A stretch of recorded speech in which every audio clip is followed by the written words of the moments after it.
sucessivos imperadores, né, que assumem o poder e empreendem perseguição aos cristãos. E aí depois com Constantino a gente vê que a coisa vai mudando de figura e a igreja passa a não mais ser perseguida, mas ser a religião do Estado romano, né? E aí a gente vê um pouco a mudança que houve, né, dessa igreja perseguida para essa igreja que agora recebe os benefícios do Império, né? Acho que não foi um consenso, né? Nem todos concordaram com essa mudança, né? Mas que no geral foi para melhor, né? Obviamente é muito melhor do que você correr o risco de ser morto, né? Ser torturado, ainda que tenha ali seus problemas ali no Estado querer se meter em assuntos da igreja, né? Mas aí a gente viu um pouco sobre os concílios, né? Os primeiros concílios, que todos os cristãos reconhecem como concílios genuínos, concílios ortodoxos, né? O concílio de Nicéia, o concílio de Constantinopla. E aí, agora, a gente viu um pouco também sobre, né, os personagens principais ali, né? Os homens os grandes nomes ali do período, né? E aí agora a gente vai caminhando para o final, né? Essa aula talvez seja um pouco mais breve, porque na verdade a gente vai ver mais um contexto histórico ali do que aconteceu nesse final da Era Patrística para o início da Idade Média, né? O que foi essa transição de um período histórico para o outro, e quais foram os fatores que ocasionaram essa mudança, né? Não só da igreja, mas da sociedade como um todo, né? E aí eu coloquei aqui essa imagem bem tranquila para sair da monotonia, né?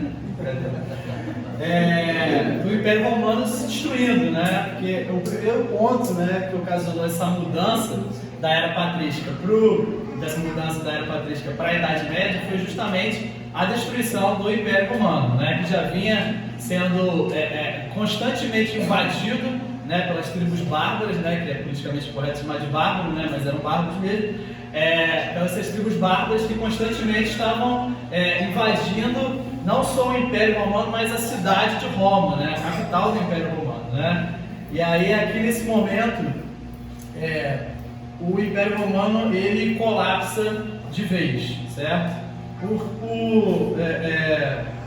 Por conta dessas grandes invasões e porque já não estava mais se conseguindo manter uma coesão já em todo o Império já há algum tempo. Isso no Ocidente, né? No Oriente, esse Império ele ainda perdura por muitos séculos, mas já não é mais o Império Romano, é o Império Bizantino, né? O que a gente conhece como Império Bizantino é o herdeiro desse Império Romano no Oriente, e esse Império ainda se mantém por séculos ainda durante todo o período medieval. Mas no Ocidente, esse Império Romano ele acaba de vez, né? E aí é dividido ali entre vários povos, né? Vários reinos separados, né?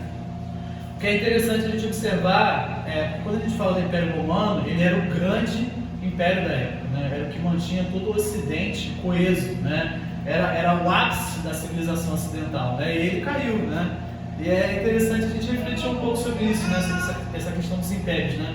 Como os impérios eles vêm e vão, né? Coisas que parecem que são duradouras, permanentes aqui nesse mundo, elas na verdade são passageiras, né? Tudo é passageiro, né? Nenhum homem nesse período jamais imaginaria que esse império, esse grande império romano, ele um dia cairia, né? Como a gente hoje não imagina que grandes impérios, talvez não nos moldes do Império Romano, né? Mas se a gente colocar um pouquinho, né, trazer um pouquinho para os dias atuais, como se, por exemplo, os Estados Unidos caíssem, né? Invadisse os Estados Unidos e ele acabasse de vez, né? E fosse dividido ali entre vários povos diferentes, né? Parece algo inconcebível, né? Um império tão aparentemente tão duradouro, tão permanente, ser esfacelado, mas isso é uma realidade, né? A gente tem que entender que nada nesse mundo aqui é permanente, apenas o Evangelho, apenas a Palavra de Deus, ela ficará, ela é permanente, certo? Então esse é o primeiro motivo, a queda do Império Romano é o primeiro motivo dessa mudança dessa era patrística, desse período antigo para o período medieval, certo? O segundo motivo é o aumento de poder do bispo romano, e a gente vai ver um pouco detalhadamente aqui. Motivo 2, aumento de poder do bispo romano, surgimento e expansão do islamismo, instituição de um império cristão sob o comando de Carlos Magno, e o quinto é o grande cisma entre a igreja ocidental e oriental, certo? O primeiro ponto é essa queda do Império Romano, eu não vou me deter muito mais acerca disso, e aí os outros pontos a gente vai ver um pouquinho mais detalhadamente.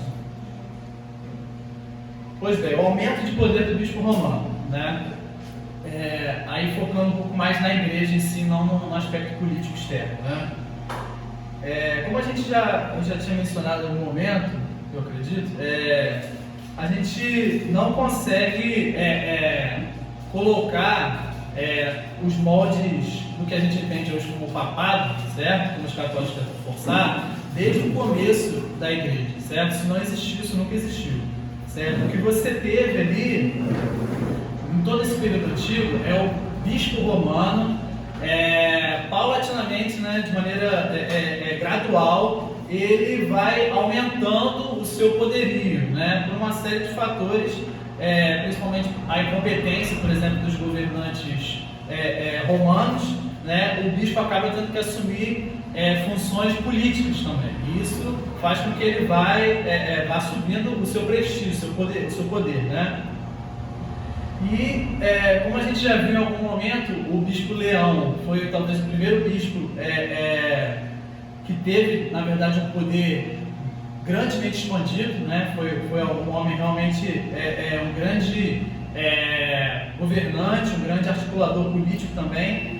Porém, o primeiro bispo que nós podemos colocar como, na verdade, um papa genuíno é esse cara que eu coloquei ali, que é o bispo Gregório I, né? Que nasceu em 540, em tempos turbulentos, né? Os reis bárbaros não conseguiam se unir e estavam sempre guerreando entre si. Então essas tribos bárbaras que estavam invadindo esse Império Romano, elas não conseguiam entrar num acordo entre si, estavam sempre guerreando entre si, né? Então era um período em que as pessoas estavam constantemente sendo assoladas por medo, né? Medo de serem invadidos, medo de serem destruídos uns pelos outros, né? E aí é nesse momento que esse bispo ele surge.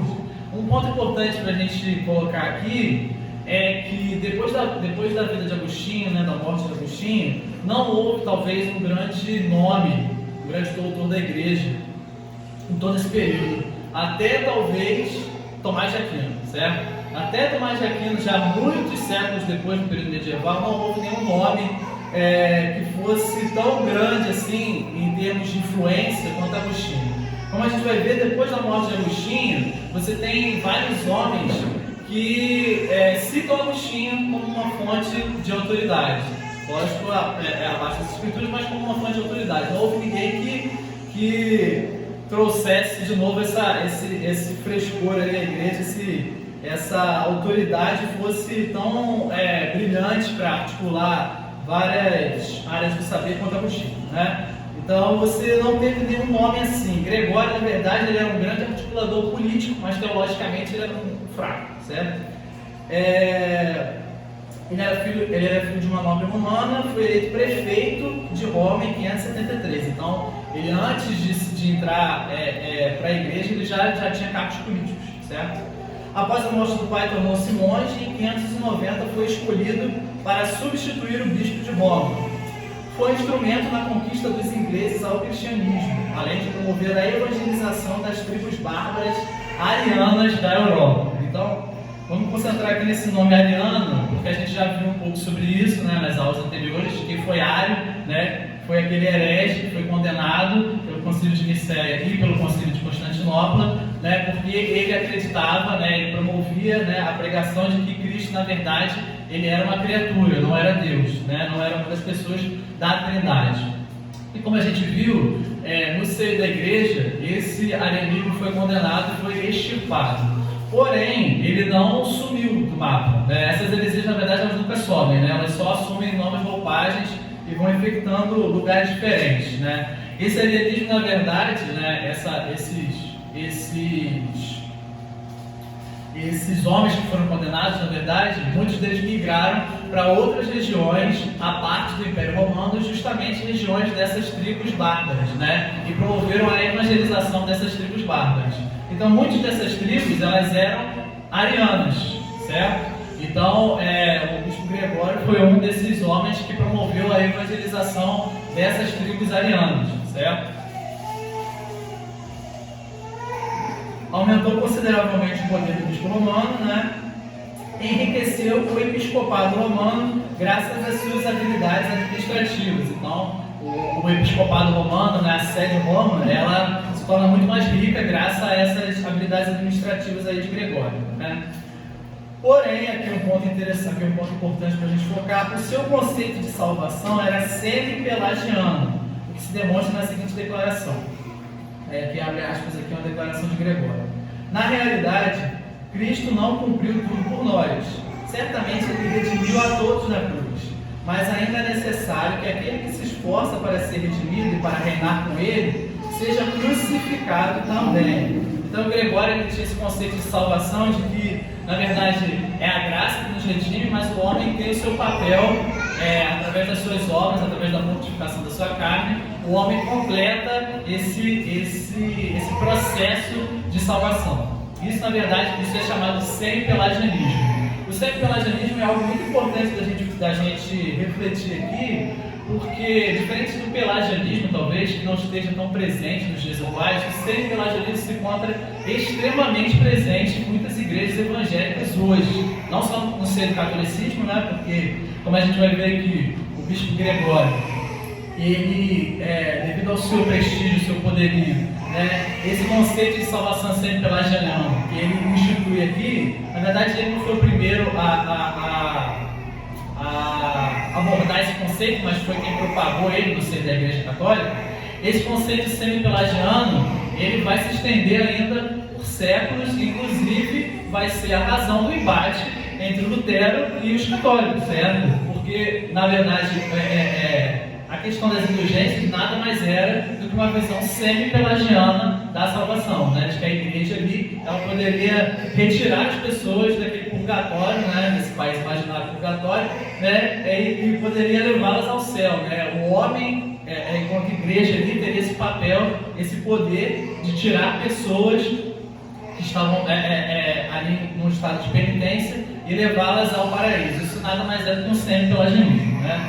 Porém, esse semi-pelagianismo não só infectou o catolicismo durante todos esses séculos, durante todo esse período medieval, mas também ele se encontra muito presente hoje também, certo? Qualquer visão, conceito soteriológico, né, de salvação, que dê ao homem um papel para ele atingir essa salvação, essa regeneração plena, nada mais é do que um semi-pelagianismo, né? Pelágio, ele acreditava que o homem não precisava da graça, não precisava de nada, através das suas obras ele seria salvo. Isso é o pelagianismo. Porém, o semi-pelagianismo, ele admite que a graça tem o seu papel, admite que a graça ela é fundamental para o homem sair do seu estado pecaminoso e entrar em comunhão com Deus, certo? Porém, ainda que a graça tenha o seu papel nesse início, o homem precisa completar esse processo através das suas obras, certo? Se o homem não fizer cumprir o seu papel através das suas obras, esse estado, essa salvação que a graça ali iniciou não vai ser completado, certo? O homem não vai ser salvo. Isso é semi-pelagianismo. Alguma pergunta? Comentário? Estou falando aqui. Está passando ou não tem? Não, tem. Eu estou no mesmo slide. Não, desculpa, você não, né? Não, tá na imagem. Foi mal. Tá, pronto aí. Agora estou acabando o slide. Isso é semi-pelagianismo. Isso a gente não precisa nem fazer nem um pouco de esforço para ver como isso está presente hoje, né? Na visão das pessoas de hoje, né? Em várias igrejas hoje, né? Nada mais do que um semi-pelagianismo, e foi algo que justamente os nossos pais reformadores lutaram contra, né? Foi justamente esse conceito de salvação semi-pelagiano que foi o principal embate entre os reformadores e os católicos, certo? E aí a gente hoje retomando esse conceito semi-pelagiano, né, de salvação. O pontificado de Gregório é sem dúvida um marco fundamental na transição da história da Igreja Antiga para a medieval. Ao criar um sistema hierárquico sacramental da Igreja institucionalizada da Idade Média, seus sucessores edificaram sobre os fundamentos que ele deixou. Ele sistematizou a doutrina e fez da Igreja uma potência na área política. Então, como eu mencionei agora no início, né, como essa relação Estado-Igreja sempre foi uma relação muito atribulada, né, e às vezes, em certos momentos da história, um tanto confusa, né, as áreas se misturavam muito, né, como a gente vai ver, como a gente já viu, né, havia uma um apartamento muito grande no período da igreja perseguida entre o Estado e a igreja, certo? Que era o Estado que perseguia a igreja, então essas relações estavam muito distantes uma da outra. Porém, depois, quando o Estado libera, né, a prática da religião cristã e depois a adota como religião oficial, essas relações acabam se tornando muito tênues em certos momentos muito complicados. E aí, aqui, como a gente está vendo aqui, nesse momento aqui de Gregório, a igreja ela passa a ter um importante papel político e um grande poderio político, o que acaba ocasionando, como a gente vai ver, talvez uma série posterior aí, né, sobre pré-reforma, reforma, muitos problemas, certo? Porque a igreja, enquanto potência política, certo, ela acaba se corrompendo devido ao pecado da cobiça, certo? Ao pecado da cobiça, a arrogância, a prepotência, esses homens acabam se corrompendo para conseguir favores políticos, certo? Favores econômicos, favores materiais. Pois bem, nessa parte do Gregório a gente finaliza então. E aí aqui nesse momento, justamente nesse século VII, surge então de uma religião, de uma região muito longe ali do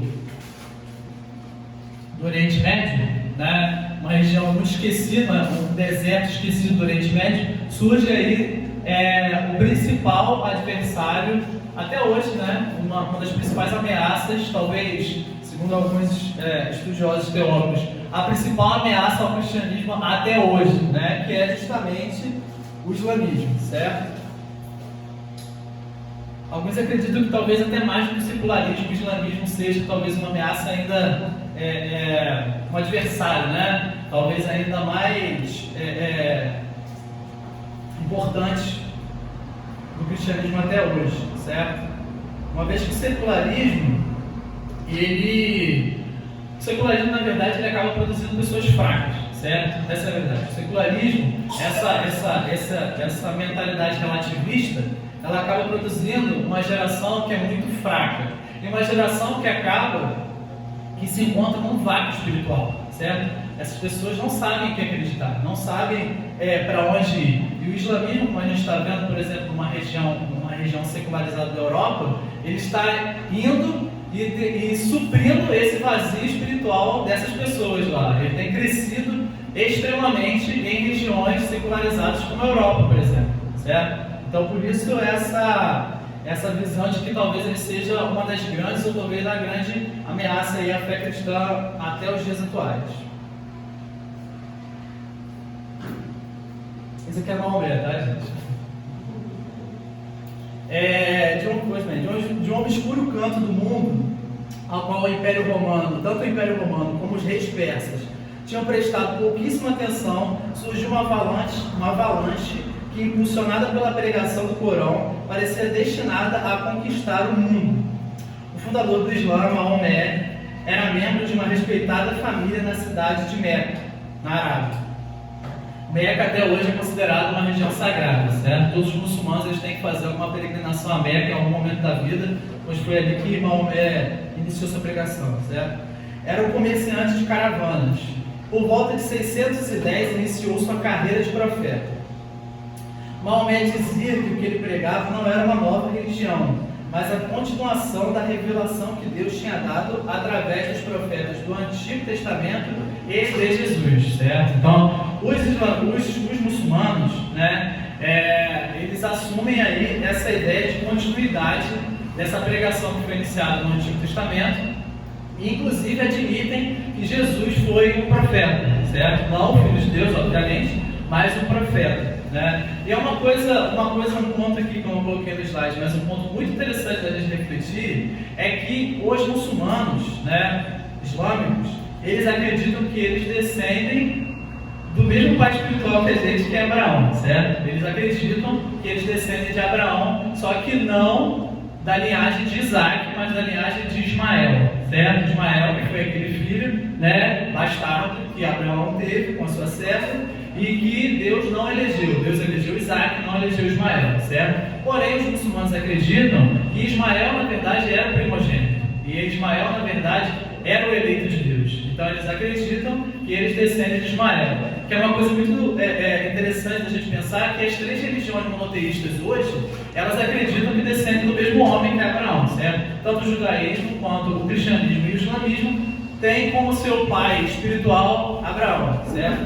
E os muçulmanos também acreditam que descendem de Abraão, vindo da linhagem de Ismael, que é perfeitamente condizente, inclusive, com as escrituras, porque quando a gente vai ver a linhagem de Ismael, que está ali presente no livro de Gênesis, a gente vai ver que os povos ali que surgiram da linhagem de Ismael são justamente alguns povos ali que habitam essa região, justamente do Oriente Médio. Então, talvez isso não seja de tudo uma falácia, certo? Só que como a gente sabe, Deus não elegeu Ismael, certo? Ismael, ele é a linhagem rejeitada de Deus.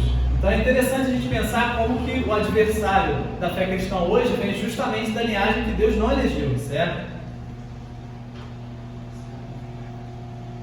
Comentário, pergunta? Não, tem que colocar aqui essa questão, porque a gente viu sobre o Império Romano, né? Nas aulas anteriores, também isso no final, sobre o fim de Roma. Mas o interessante é que Cristo não pode mais ser ignorado, né? Não. Porque Cristo subjugou os deuses romanos, todos foram ditados como falaciosos e mentirosos, os deuses saxões, anglo-saxões, e todos os deuses que vierem vão ser subjugados por Cristo. Aí a gente estava comentando mais como que Satanás é ardiloso, né? Porque como que Cristo já não pode mais ser ignorado, os homens já não conseguem mais ignorar, o que ele faz? Ele corrompe. Exato.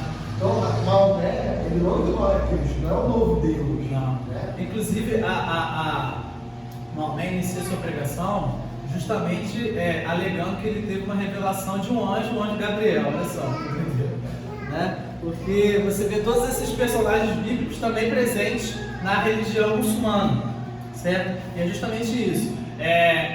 Esse politeísmo, né, esse conceito de vários deuses, na verdade ele foi, com Cristo, né, ele foi extirpado, certo? E aí você tem justamente agora essa corrupção. É uma religião monoteísta, mas é uma religião monoteísta extremamente corrupta, certo?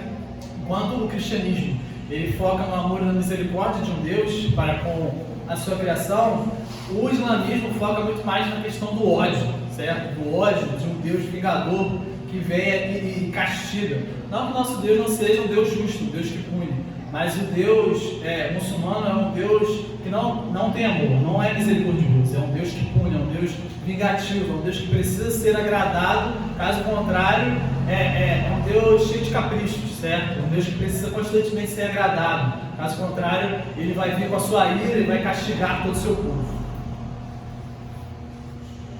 Mas isso é muito interessante, realmente isso é uma corrupção, né? Do que Cristo, da pregação do Evangelho, você tem essa corrupção que é justamente o islamismo. O Antigo Testamento deles é alterado, né? É o nosso Antigo Testamento.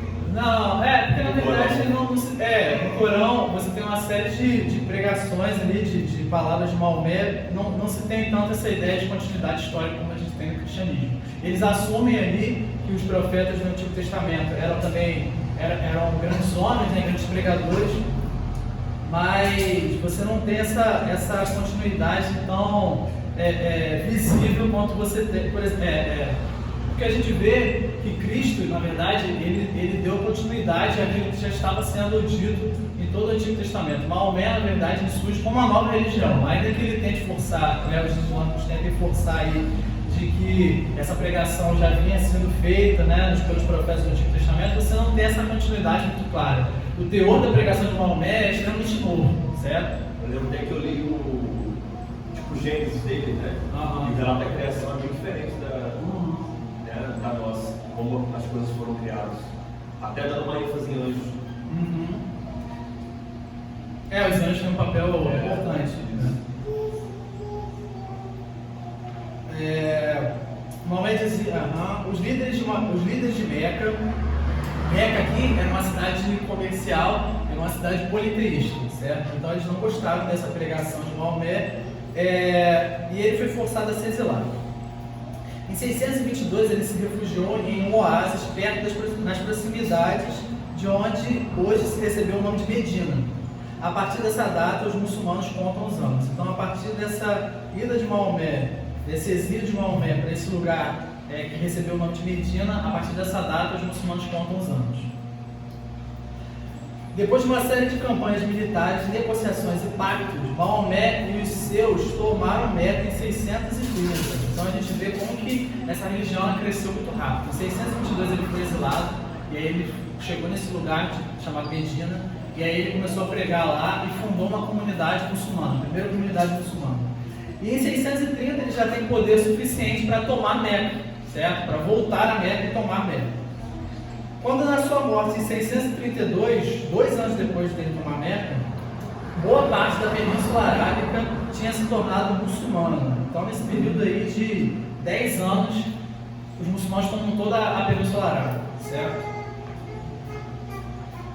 Depois da morte de Maomé, a direção da comunidade muçulmana caiu sobre os califas, né, que foram os líderes ali que deram continuidade a esse projeto expansionista de Maomé e essa pregação também de Maomé.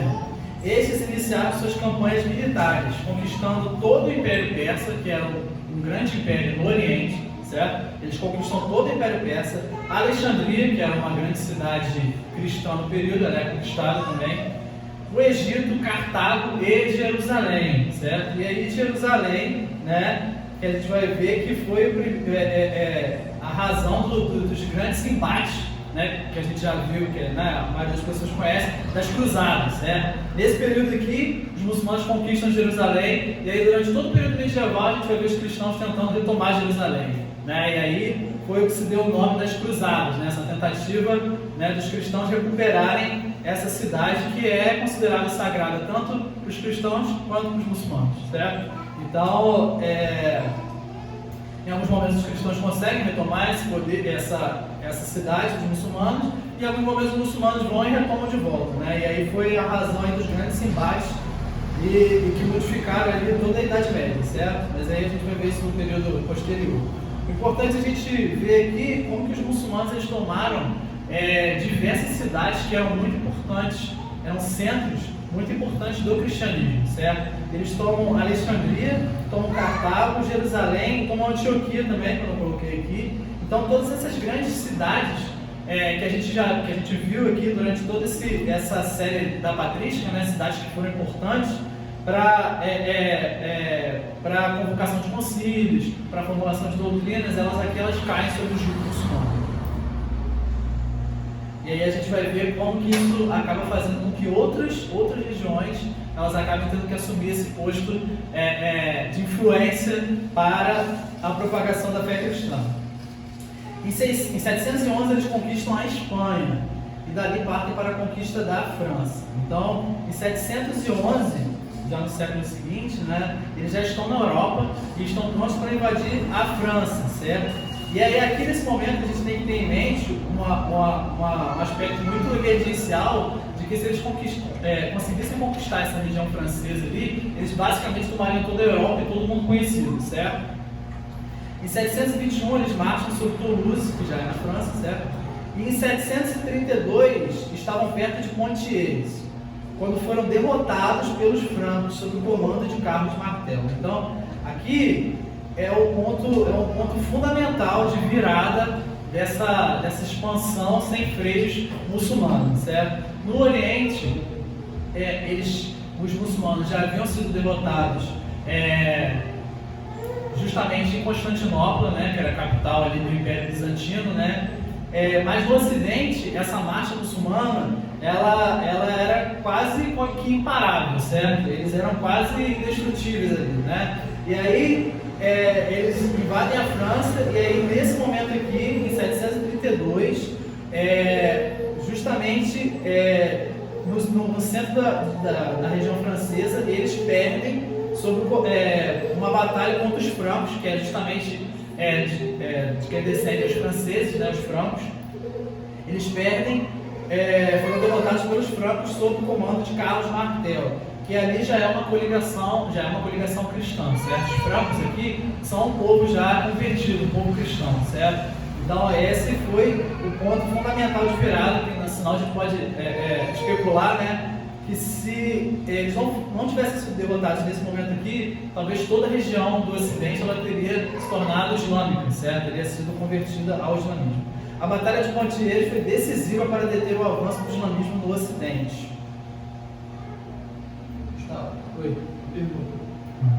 Os islâmicos foram atacaram primeiro, no caso? Sim. Atacaram primeiro. Sim, sim. Então, hoje, quando a gente vê não estou validando, tá? Só estou. Quando a gente vê uma demonização das cruzadas, é o de. Chegou na Copa, né? Você viu o negócio da Copa? Cara, corajoso. Vocês não viram? Porque alguns membros da torcida inglesa foram para o estádio lá na Copa fantasiados de cruzados, né? Justamente um país muçulmano, né? Que é horrível. Mas Foram detidos. Foram detidos, né? Causando. Então, as cruzadas em si, elas foram um contra-ataque. Sim. É passado para a gente, até nos filmes, é sempre passado no contexto posterior da história, e que parece que o cristão estava lá, olharam para os islâmicos e uma religião ali, vamos atacar. Então o que aconteceu foi que os islâmicos estavam vindo. Todos esses centros aqui, que a gente. Essas regiões, né, que os islâmicos conquistaram, né, como eu falei, eram grandes centros do cristianismo, certo? Então, os muçulmanos, porque na verdade a religião muçulmana, ela não é uma mera pregação, certo? Ela envolve todo um aspecto político, de conquista militar. Ela é uma religião, na verdade, militarizada, né? Uma religião materialista que não visa apenas a conversão do outro, mas visa a conquista do outro, certo? E a instauração de um projeto político, é uma religião política, certo? Não basta você meramente converter o outro à sua religião, a gente tem que adotar toda essa série de aspectos políticos, certo? Também. Então, é por isso que essa religião ela se propaga tão rapidamente, certo? Porque não é uma mera pregação, ela envolve todo um aspecto político também.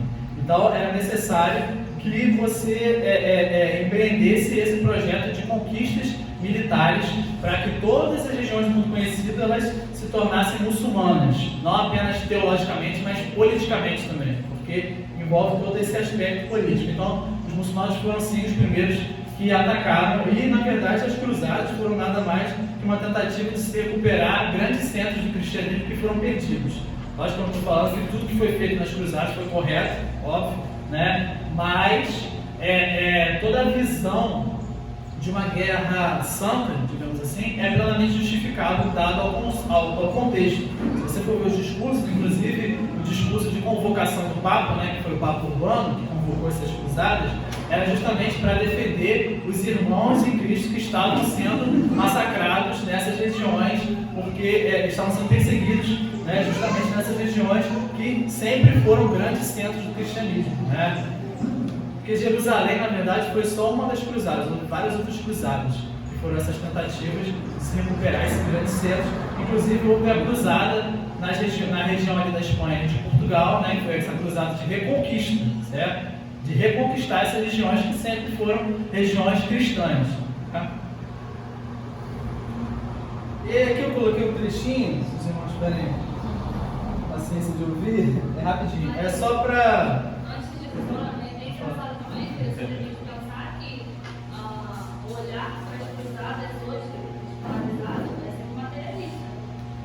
Sempre se nega essa questão religiosa, né? Sempre se fala que não, eram pessoas que iam para batalha a fim de espólios, a fim de obter riquezas, sempre pessoa era materialista.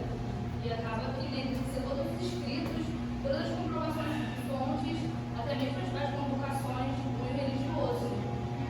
Isso é bem interessante quando a gente lembrar. Até porque não faz muito sentido se for só um aspecto comercial, econômico, né? Porque você é um nobre europeu, você está ali na sua terra, certo? Aí você vai sair da sua terra para ir para uma região extremamente desconhecida, um território inóspito, desértico, só por uma promessa material, isso não faz o menor sentido, certo? Porque todos esses homens, na verdade, corriam grande risco de vida de não retornarem para suas terras.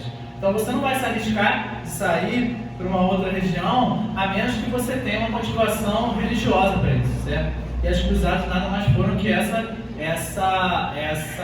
guerra motivada por razões religiosas. É lógico que depois, quando eles já estão lá, muitos acabam se corrompendo, muitos acabam tomando medidas muito devido a aspectos econômicos e políticos, mas a motivação primeiro das cruzadas não foi essa. A motivação das cruzadas foi esse aspecto justamente religioso, de reconquista, certo? Os muçulmanos eles sempre foram um povo muito cruel, certo? Muito militarizado. Então eles promoviam uma série de perseguições aos cristãos nos territórios em que eles governavam. Inclusive até hoje, né, os países muçulmanos promovem perseguição aos nossos irmãos em Cristo. A gente estava conversando, né? O Catar é o 18º país em termos de perseguição aos cristãos, certo? Por ser um país de negócios, é permitido que estrangeiros até pratiquem o cristianismo ali, certo? Mas os nativos ali do Catar não são permitidos de praticar o cristianismo. Eles têm que praticar clandestinamente, senão eles são perseguidos, certo? São presos. Então a gente está aí endeusando o Catar, né? Nossa, que país desenvolvido e tal, não sei o quê, mas é um país que persegue os cristãos, certo? E no filme a periferia também do Catar. Tem isso também, né? Não foi uma periferia do Catar, os trabalhadores aí que morreram ali. E aí aqui, eu só coloquei isso aqui pra gente poder ver um árabe justamente falando sobre essa batalha de Pontieres, né? Pra gente ver como a providência, ela, ainda que não seja, como a providência ela pode, ela governa todas as coisas, né? O que a gente tem que entender aqui é que os muçulmanos nesse momento aqui, eles tinham um exército extremamente mais bem desenvolvido e mais numeroso que os francos que resistiram a eles, certo? Mas providencialmente os francos ganham essa batalha, né? E aí aqui um árabe falando sobre isso. Os muçulmanos golpearam seus inimigos e atravessaram o rio Garonne, isso já na França, assolando o país e levando inúmeros cativos. Aquele exército passou por todos os lugares como uma tempestade devastadora. A prosperidade tornou esses guerreiros insaciáveis. Todas as regiões do reino dos francos temiam aquele exército terrível. Assim, os francos recorreram a seu rei, Carlos, que é o Carlos, né? Carlos Martel, né? O Carlos Martelo, e lhes contaram sobre a destruição feita pelos cavaleiros muçulmanos e como subjugaram ao atravessarem toda a terra de Narbonne, Toulouse e Bordeaux. Eles também relataram a morte do conde, um conde importante daquela região que é desse mundo, certo? Então o rei alegrou-os, declarando que iria ajudá-los. O rei montou em seu cavalo e levou um exército que não pode ser contado e dirigiu-se contra os muçulmanos. Ele os encontrou na grande cidade de Tours. Próximo ao rio Loire, os dois grandes exércitos de duas línguas e dois credos, cristianismo e islamismo, né, estavam em ordem, um em frente ao outro. Os cavaleiros muçulmanos dirigiram-se com ferocidade contra os batalhões dos francos, que resistiram virilmente. Muitos caíram mortos de ambos os lados até o pôr do sol. A noite separou os dois grandes exércitos, mas ao amanhecer os muçulmanos voltaram à batalha. Os cavaleiros logo chegaram, sem muito esforço, no centro do batalhão cristão. Mas muitos muçulmanos estavam temerosos pela segurança do espólio que tinham armazenado em suas barracas. Um falso grito surgiu nas suas fileiras, alertando que alguns dentre os inimigos estavam saqueando o acampamento, que levou vários esquadrões da cavalaria muçulmana a voltarem para proteger suas barracas. Porém, parecia que eles estavam fugindo dos cristãos e todo o exército muçulmano ficou preocupado. E enquanto Abderrahman, acho que é isso, Abderrahman é o chefe militar aqui nesse momento dessa invasão muçulmana, se esforçava para controlar o tumulto e conduzir os seus homens novamente para a luta, guerreiros francos o cercaram e ele foi perfurado por muitas lanças, de forma que morreu. Então todo o exército muçulmano invadiu-se ante o inimigo e muitos morreram na fuga. Então é interessante a gente ver que um árabe, justamente falando sobre essa batalha, em que os muçulmanos eles estavam já no centro do batalhão cristão, e aí um falso grito ele promove ali uma confusão entre as tropas muçulmanas e providencialmente os francos retomam a vantagem e conseguem derrotar esse exército. É só para a gente poder ver um pouquinho como que a providência ela dirige todas as coisas, certo? Porque se esses homens tivessem conseguido derrotar esses francos, né, que eram os cristãos aqui nesse momento, toda a Europa seria tomada, certo? É lógico que a gente está só especulando, né, em termos materiais, mas a Europa como um todo o Ocidente seria muçulmano. Então, devido aí a uma mera confusão, um falso grito, né, entre as tropas muçulmanas, esses homens conseguem vencer essa batalha.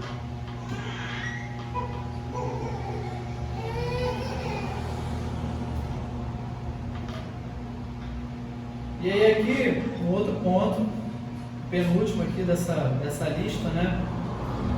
Nessa transição do período medieval, do período antigo, né? Da era patrística para o período medieval, né? Um outro ponto que é importante a gente destacar aqui é a fundação de um império cristão, né? Talvez o primeiro império que foi forjado nos moldes cristãos na história, certo? O Império Romano ele adota o cristianismo enquanto religião oficial do Império, mas é aqui com Carlos Magno que surge um império que nas suas origens é um império cristão, certo? Carlos Magno ele é franco, descendente justamente desses francos que derrotaram os árabes nesse momento anterior que nós vimos, né? Com Carlos Martel, Carlos Magno é o franco, certo? Que são os franceses de hoje. Ele foi coroado imperador pelo Papa Leão III por volta do ano 800. Quase todos os territórios cristãos faziam parte de seu domínio. Então, quando esses francos eles derrotam os muçulmanos nesse momento, eles promovem aí uma série de campanhas militares, né, para conquistar os demais povos e para converter os povos. Esse é um ponto importante que a gente tem que destacar aqui, que Carlos Magno sempre procurou converter todos os povos e tratá-los de maneira digna, certo? O batismo para ele era essencial. Batizar os líderes desses povos derrotados era um sinal não apenas de submissão, mas os próprios líderes que eram derrotados se batizavam, se convertiam à fé cristã, eles se tornavam muito mais dóceis e não mais propensos a guerrearem entre si, e muitos se tornavam cristãos genuínos, certo? Então quase todos os territórios cristãos faziam parte do seu domínio, desse império franco, certo? Que Carlos Magno institui. Ele foi um grande conquistador, né, empreendendo campanhas contra os saxões, que o irmão tinha falado aí, que eram pagãos ainda, alguns eram pagãos, outros eram arianos, os frísios, que eram pagãos, e os muçulmanos. Carlos Magno estava convicto de que se os saxões aceitassem o cristianismo, eles perderiam seu caráter guerreiro, né, seu caráter bárbaro, né, porque eram tribos extremamente cruéis, belicosas e bárbaras, e aceitariam boa parte da cultura dos francos. Como ele se considerava rei e depois imperador pela graça de Deus, parte da sua missão, na sua própria opinião, consistia em garantir que seus súditos fossem cristãos. Então há toda essa preocupação de que todo esse império ele estivesse unido sob a fé cristã, certo?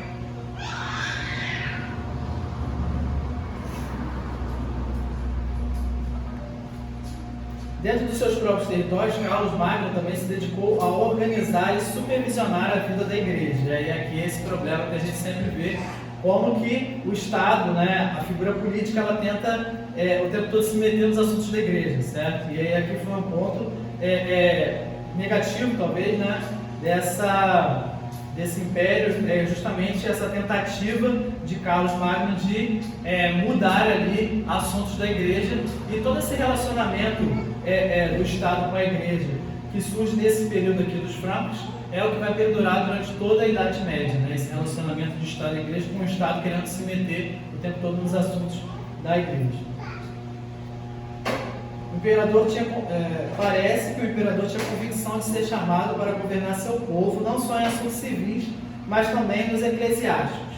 Ainda mais, Carlos Magno parece não ter feito nenhuma distinção entre esses dois campos. Os bispos eram nomeados pelo rei, assim como os condes, e assim desapareceu o antigo costume de os bispos serem eleitos pelo clero ou pelo povo. né? Durante todo esse período antigo, os bispos eles eram eleitos principalmente pelo clero, né? Mas aqui nesse momento já se inaugura essa nomeação não mais pelo povo ou pelo clero, mas pelo governante. O governante é que elege os bispos que comporiam o governo da igreja. Além de nomear bispos, Carlos Magno também legislou acerca da vida da igreja. Essa legislação incluiu o descanso dominical obrigatório, interessante isso, né? O descanso dominical obrigatório, a imposição do dízimo como se fosse um imposto. Então, o dízimo ele se torna aí um imposto. E a ordem de pregar de maneira simples na língua do povo. Então, ele acreditava que a pregação deveria ser simples e justamente na língua do povo, não mais no latim, certo? Não meramente no latim, mas na língua materna daquele povo. Após sua morte, seus sucessores se mostraram incapazes de manter o império, que acaba se esfacelando por conta de lutas fraticidas, ou seja, luta entre irmãos, certo? Os irmãos descendentes de Carlos Magno guerreiam entre si e não conseguem mais manter o império coeso. A conquista do Oriente pelos muçulmanos obrigou o Ocidente a deixar de lado a prática comercial. Dava-se início à valorização da própria terra, inaugurando-se o sistema feudal. Apesar dos conflitos políticos, a igreja se mantém próspera e acaba por desempenhar um papel importante no jogo político com o aumento do poder dos bispos enquanto senhores de terras. Os contatos entre a igreja do Ocidente e do Oriente tornam-se cada vez mais escassos, o que culmina com o grande cisma de 1054, onde o patriarca de Constantinopla e o bispo romano excomungam-se mutuamente.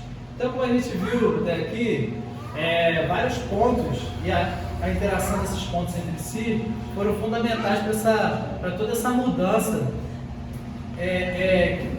que acabou culminando com o fim dessa era patrística, né, dessa era dos pais da igreja, e o começo da Idade Média. O bispo romano ele começa a ter esse grande poderio e se torna o Papa que a gente tem de hoje, né? O papado é instituído, certo? Você tem uma série de impérios que começam a surgir baseados na fé cristã, são impérios cristãos, com líderes se intrometendo nos assuntos da igreja. Isso é um ponto importante. Outro ponto importante é que com a conquista muçulmana do Oriente, os contatos entre o Ocidente e o Oriente se tornam muito escassos, né? Não há mais esse contato tão íntimo. Então, a igreja do Oriente e a igreja do Ocidente, elas acabam se isolando muito uma das outras, o que acaba culminando em 1054 com esse grande cisma, por um motivo talvez um tanto periférico, né? Se me recordo, acho que foi por conta do pão que seria utilizado na ceia, se seria levedado ou não levedado. O patriarca de Constantinopla e o bispo romano se excomungam um ao outro, né? Consideram um ao outro hereges, e aí ocorre esse grande cisma e essa separação que existe até hoje, certo? Você tem no Oriente a igreja ortodoxa e no Ocidente, né, a igreja católica e o protestante, certo? Existem igrejas ortodoxas no Ocidente também, mas o patriarca, o grande líder da igreja ortodoxa, se encontra no Oriente, né? Aqui a gente tem o padre Kelman, né? Que é ortodoxo. É padre a gente tem o padre Kelman aqui, mas aí você, em especial, é uma religião oriental, né? Essa religião que dá uma ênfase muito grande aos concílios e aos credos, como a igreja ortodoxa, né? Falando da igreja ortodoxa, né? Toda essa tradição dos concílios e dos credos tem um peso equivalente ao das escrituras dos ortodoxos, certo?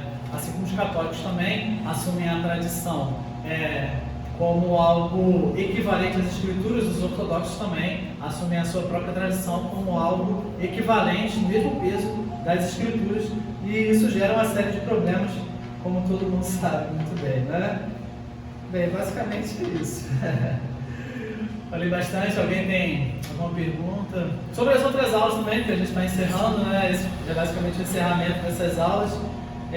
Todo esse mundo ele é modificado, e aí surge uma nova ótica ali, uma igreja que passa a gradualmente ir se corrompendo, né? Por isso é necessária a reforma. A reforma nada mais é, importante focar aqui, né, nesse final, né, só para a gente ter em mente isso, que a reforma nada mais é do que justamente uma tentativa de se resgatar aquilo que os nossos irmãos nessa era patrística acreditavam, certo? Porque justamente no fim dessa era patrística, para o início da Idade Média, o cristianismo ele começa a se corromper. E durante toda a Idade Média a gente vai ver, né, depois talvez, como o cristianismo ele vai se corrompendo e adotando uma série de coisas que os nossos irmãos nessa era patrística não assumiam como ortodoxos, certo? Porque esses irmãos se baseavam nas escrituras sagradas, na revelação de Deus.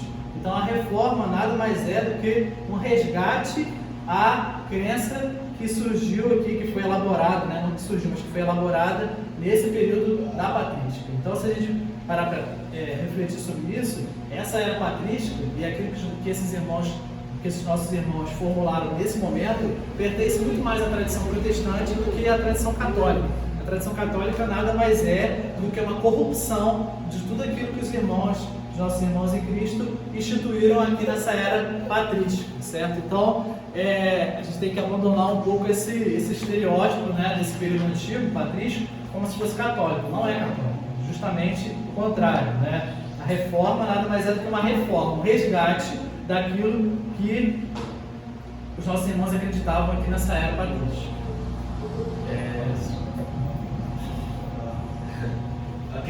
Quando surge ali, né, o islamismo, essa revelação do anjo Gabriel a Maomé, tinha uma religião predominante ali? Era basicamente, eles eram pagãos, certo? Acreditavam em vários deuses. Não, antes era pagão, certo? Eles acreditavam ali, porque eles têm vários povos, essa região da Península Arábica era uma região que transitavam muitos povos, né? As caravanas dos camelos, né? Era importante para se chegar a outro ponto do Oriente, era importante se passar por toda aquela região, então você tinha ali uma mistura de várias religiões, de vários povos, né? Vários deuses diferentes ali, deuses gregos, deuses de outros povos também orientais.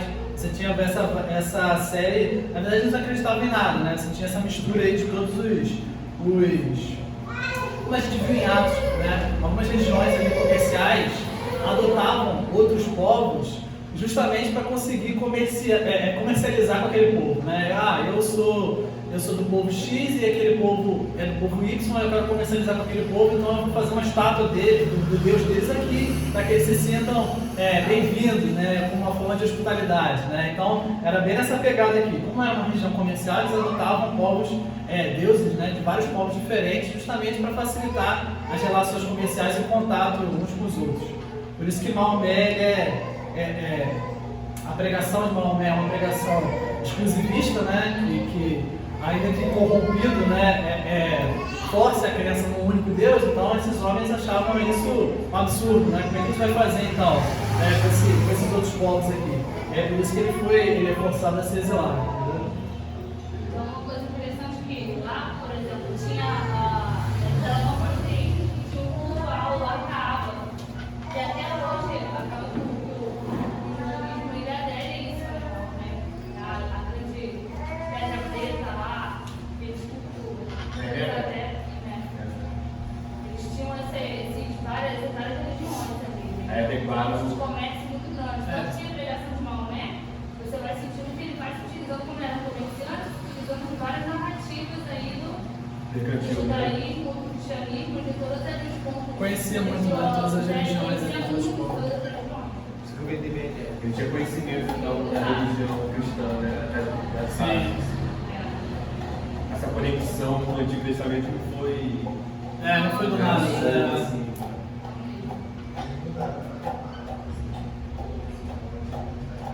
Sim. É nada, né? Sim.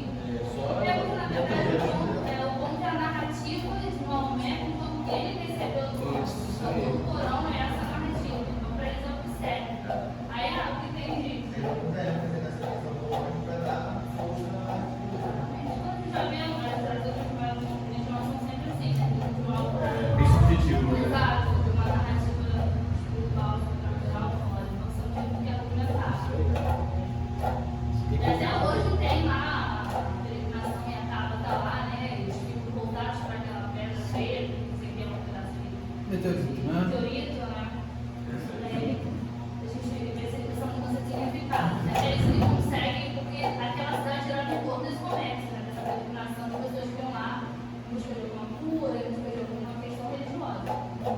sabendo que em Meca mesmo os infiéis podem entrar, né? Uma parte ali da Sagrada. Se entrar é bom. Uma coisa interessante também é que a gente vive hoje, até hoje, no templo de Jerusalém. O dono da rocha desde o tempo, então essa briga ali dos muçulmanos com os judeus é muito. Só que lá eles podem, os muçulmanos podem, né?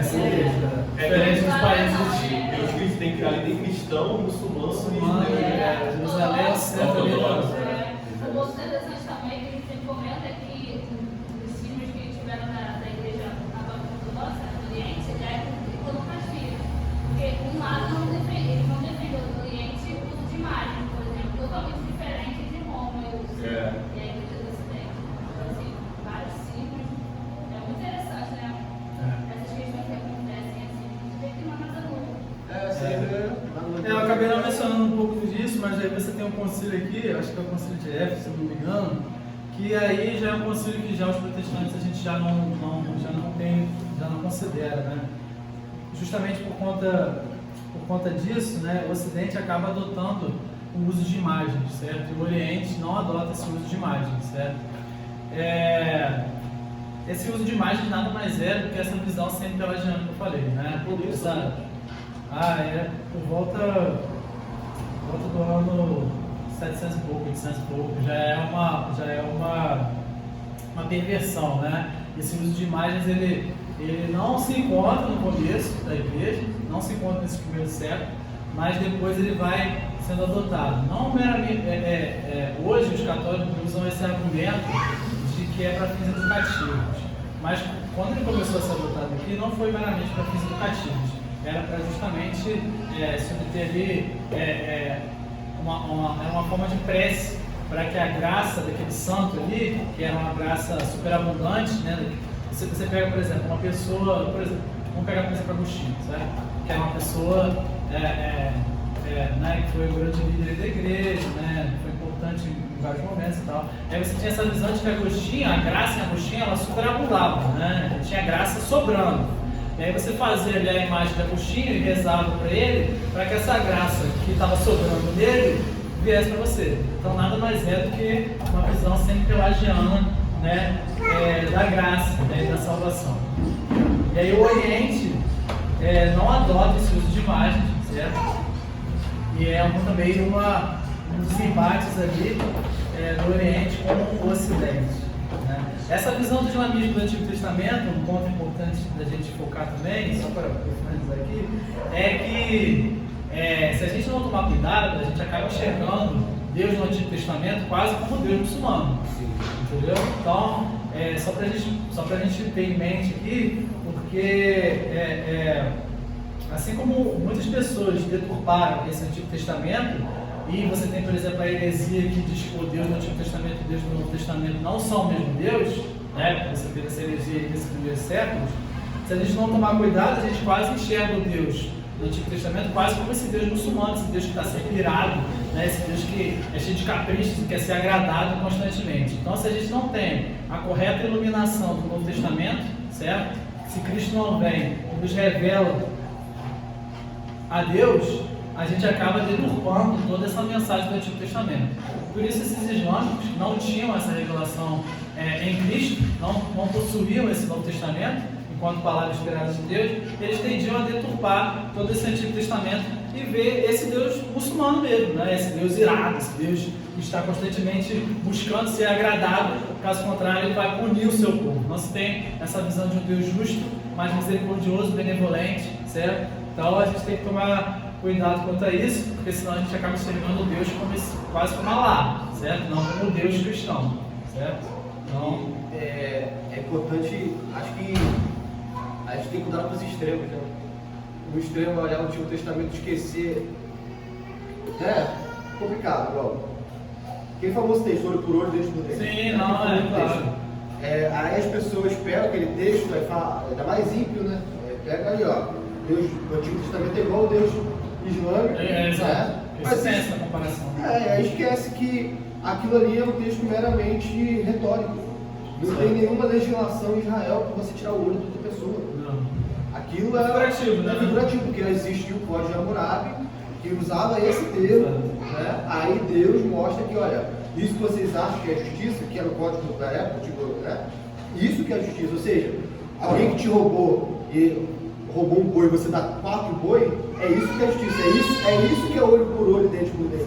Não é alguém que roubou seu boi, você vai lá e arranca a mão dele, os muçulmanos fazem, né? Então, alguém te roubou, se ele roubou o seu bem, você tem que fazer o quê? Tem que pleitear a justiça para que você tenha o seu bem de volta e mudando porque você teve furtado. Agora, a vida só era tirada no Antigo Testamento, ou quando isso era maculado a santidade de Deus, ou quando era tirada outra vida, ou quando a castidade era deflagrada. Aí sabe vários outros, não sexos do casamento, não necessariamente, né? Aí tem que vai estar muito cuidado, porque, e aí umas vezes a gente olhando essas legislações, que é o Deus Santo, você justo, você disse, aí por outro extremo, os cristãos pacifistas, né? Olha para isso e fala, nossa, que absurdo. Eu estava conversando uns atrás com um casal de amigos, né? Aí a esposa tinha falado, aí estava falando das leis de Deus, eu conversando sobre Deuteronômio, né? Aí ela fala ela disse assim, cristã, aquelas leis loucas do Antigo Testamento. Por quê? Como o pensamento dela é o pacifismo cristão que está envolto do secularismo que nos foi passado. Em que a gente reavalia a história com todo esse pensamento de que Cristo é um pacifista. É um hippie novo. Como sobre o inferno, né? Mas e a gente tem que ter em mente que toda essa legislação do Antigo Testamento, ela é completamente inovadora para todos os padrões da época, certo? E é justamente para se instituir uma ideia de um castigo equivalente ao crime que foi cometido. Porque os outros povos, eles empreendiam castigos que eram muito cruéis. Se você for enxergar o delito que foi cometido, a pessoa que roubava, às vezes, poderia ser mutilada, poderia ser torturada, poderia ser morta. Então, é essa visão de que o castigo deveria ser equivalente ao delito que foi cometido. Isso é extremamente inovador. Em todo período, nenhuma sociedade antiga você tinha essa ideia de equidade, né? Essa ideia de justiça equivalente, certo? Também, o irmão aí pode falar. Não, seguindo até essa ideia interessante, porque quando você vai estudar na faculdade, direito penal, por exemplo, quando vai falar da progressão da ciência como ciência penal, você vai fazer um retrospecto histórico, eles colocam esses modos figurativos como se fosse realmente uma prática do povo de Deus, dos hebreus, e colocando uma superioridade só. Antigamente, a religião, o que fazia em termos penais, né, a punição do corpo e tudo mais, bem pejorativo, sem entender a ideia de proporcionalidade, de equidade, que são questões que são trazidas hoje, né? Na verdade, eram para ser trazidas, né? Se perdeu a ideia de proporcionalidade e de equidade em questão de punição e crime, né? Por isso que há essa sensação de impunidade. Exatamente. Se perdeu essa ideia de proporcionalidade. Então você vê, né? Os caras têm um mínimo de esforço para sentar e ler, né? A Bíblia, né? Não vou sentar aqui para ler se era isso mesmo, eles pegam e se dizem cientistas, né? Eles escrevem livros, são autores. Complicado. Isso aí, meus irmãos. Mais algum comentário? Só uma pergunta geral. Como encontrar equilíbrio? Não sei se é a palavra, mas assim, em outras religiões, né, as pessoas elas consideram a sua religião como uma verdadeira, né? Nós, claro, obviamente, sabemos que a nossa é a religião, né? Vamos dizer assim, é a única correta, né? Porque a gente considera a escritura como irmãs, né? Como obra de Cristo e tal. Mas como eu estou tentando ver como que eu vou formular essa pergunta, mas como a gente pode apresentar, por exemplo, no caso do islamismo, né? Que eles consideravam o Antigo Testamento, mas descartavam o Novo, né? Como a gente pode, sei lá, apresentar para um islâmico, por exemplo, que a religião dele não é a correta, entendeu? Assim, como que a gente pode, em termos, né, você apresentou aqui, como que a gente pode mostrar, olha, nossa, tipo assim, Cristo é suficiente, sei lá, entendeu? Como que a gente pode... Olha, eu acho, a gente estava conversando antes sobre isso, né? Eu acho interessante, porque se a gente for parar para pensar, né, ela está discordando de mim, mas eu acho interessante porque talvez, se a gente for observar, por exemplo, a Europa hoje, né, qual que é o futuro da Europa? A Europa vai ser secular ou vai ser muçulmana? Né? Porque essas pessoas seculares, elas geralmente têm um filho ou têm um pet, certo? E são pessoas muito estáveis emocionalmente, enquanto os muçulmanos têm 15 filhos, sei lá, certo? Então, você vê que o islamismo talvez seja um grande futuro ali da Europa, certo? Só que assim, mas com essa é a minha opinião, eu acho talvez mais interessante esse evangelismo a um povo de outra religião, como os muçulmanos, porque eles têm uma visão de algo transcendente, certo? Eles têm uma visão religiosa da coisa. Diferente dessa população europeia de hoje, que não acredita em nada que transcenda a nossa realidade, certo? Ou que você não pode ter um discurso exclusivista de que a minha religião é verdadeira. Quando você está conversando com uma pessoa de outra religião, essa pessoa de outra religião, ela também tem uma visão exclusivista. E ela também tem uma visão de algo que transcende o nosso mundo, de algo que supera o nosso mundo. Então acho que esse ponto de contato já é algo positivo. Particularmente já é minha opinião. Então você mostrando essa pessoa, ela também tem um entendimento de um único Deus, certo? Não é uma pessoa pagã, que talvez tornaria mais difícil esse contato. Então, ela tendo esse entendimento de um Deus único, certo? E de algo que transcende o nosso mundo, acho que esse ponto de contato já é um ponto inicial legal. E aí você, obviamente, pregando o Evangelho, mostrando na palavra e se apegando ao Espírito Santo, que o Espírito Santo faça a obra, certo? Não somos nós que com as nossas forças ou com a nossa intelectualidade, usando os melhores argumentos possíveis, vamos converter esses irmãos, né? Essas pessoas, né? É lógico que a apologética, né, a gente tem que saber muito bem, né, todos os pontos da nossa fé, né, inclusive pontos que talvez sejam pontos fracos, né, como, por exemplo, a questão do problema do mal, né, a gente tem que saber dar uma resposta a essas pessoas, né, isso é importante que a gente tenha esse conhecimento, mas a gente também tem que saber que é o Espírito Santo que converte, certo? Mas eu particularmente acho esse um ponto de contato interessante, porque essas pessoas também têm uma visão de um Deus transcendente, ainda que seja, obviamente, um Deus errado, né? Não é o Deus verdadeiro, mas esse ponto de contato aí já é algo interessante para começar o diálogo, né? É lógico que depende do muçulmano, né? Você vai começar o diálogo, né? Não são todos que estão abertos a isso, mas enfim. Gustavo, eu lembrei do que eu já ouvi o Vinícius falando.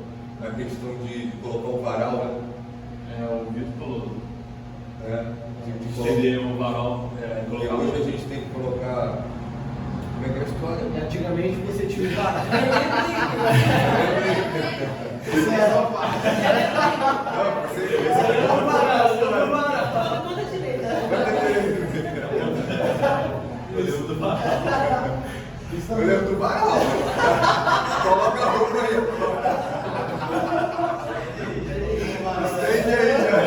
Eu tô varal já.